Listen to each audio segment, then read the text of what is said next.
A big hello to all the viewers of We Talk Real Talk. We're back with another episode. I'm your host Jason. Normally you're used to seeing the faces of Ibukun and Wonu on our pod, but they are not available for today, so I'm taking over.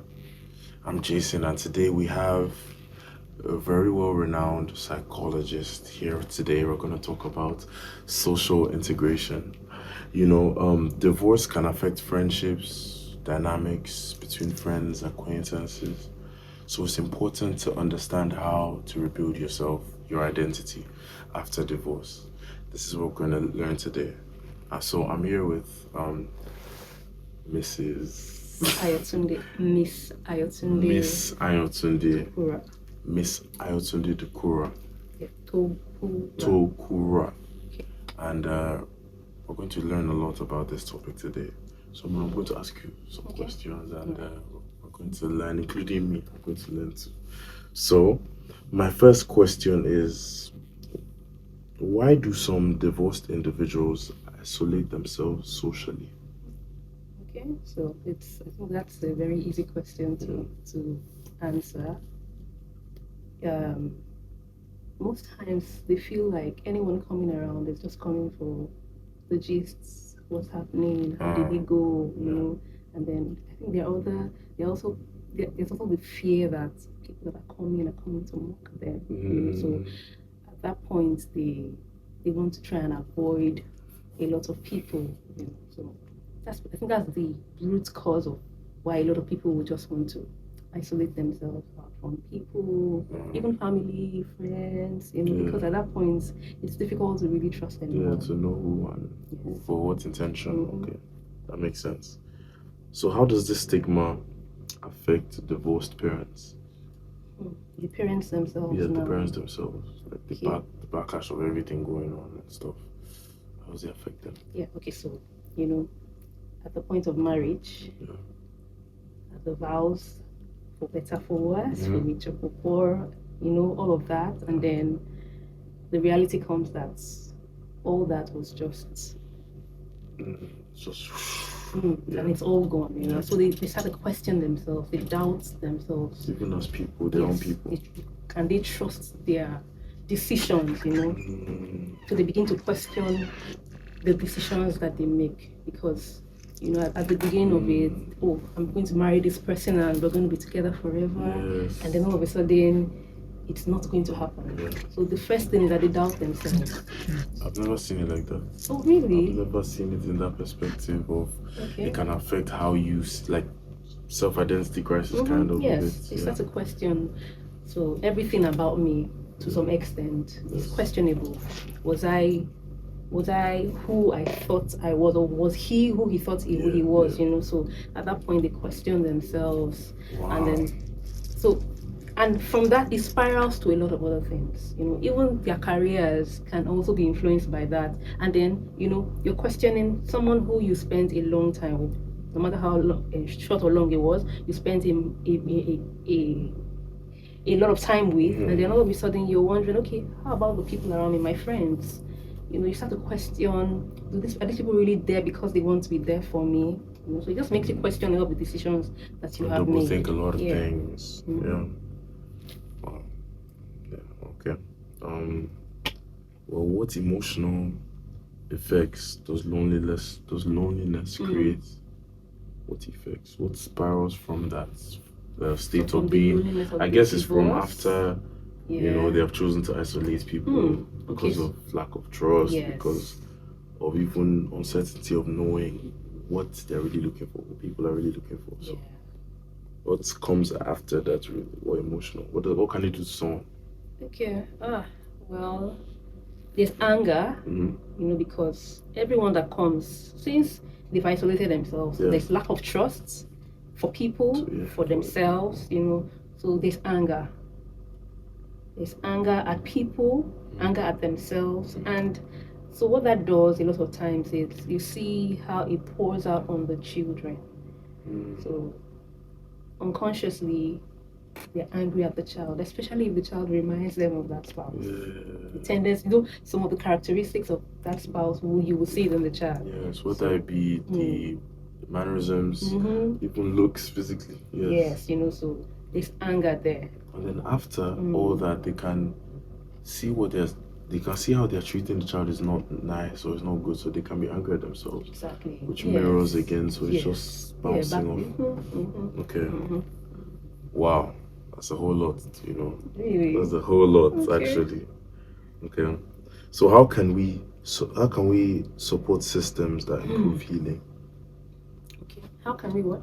Like support systems. How can we, I guess, come up? What support systems could we use to improve healing? Okay. Like, what could we do to really show these people in these situations that, like, obviously they isolate themselves and they overthink, but in a weird way, how can we show that they are being seen? Okay. So for most people, still loved. At the point of divorce, in fact, it's not just divorce. In any situation at all, the first thing a lot of people want to do is defend themselves, defend their actions. Yeah. So if the divorce is coming from the other person, they're quick to defend how they were in the relationship. So self-awareness is not really a factor. At the forefront, self-awareness isn't really a factor. I don't understand. Like at the forefront of being in the state of divorce and fresh off it, you're not like none of the spouses none of them are like self-aware about what they're doing, because they probably might be. I can't just say really generally. say yes. Yeah. Okay. Them. What I'm trying to explain now is how the support can come into play. So most times they are quick to defend themselves. So when I say defend themselves to people who want to come around and ask questions. What happened? So instead of being defensive, oh, this is what happened, or this is not what happened, you should consider protection. Because so there are few things going on, like, right? You see people are quick to defend themselves. Oh, he did this, she did that, but you forget that there are other people that are involved in this, especially when the children are involved. So instead of seeking to be defensive, think about protecting. Because at that point, there's already chaos on the inside, So you should be looking for how you can bring about peace, right?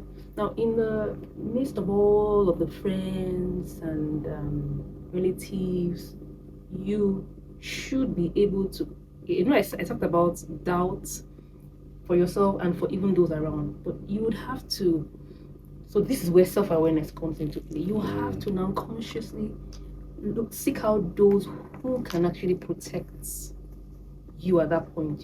They're not here to hear stories, they're here to just be there and cover you.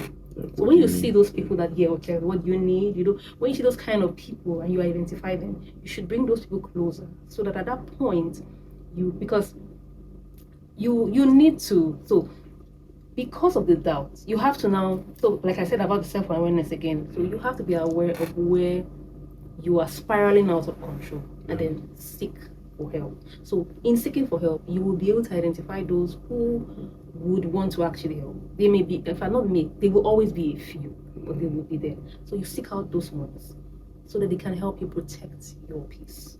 Right? So the truth of the matter is, you will always need to at least clench up. Yeah, so you would need to seek a few to bring into your space and ensure that you can protect your peace. Yeah, I agree. That's good.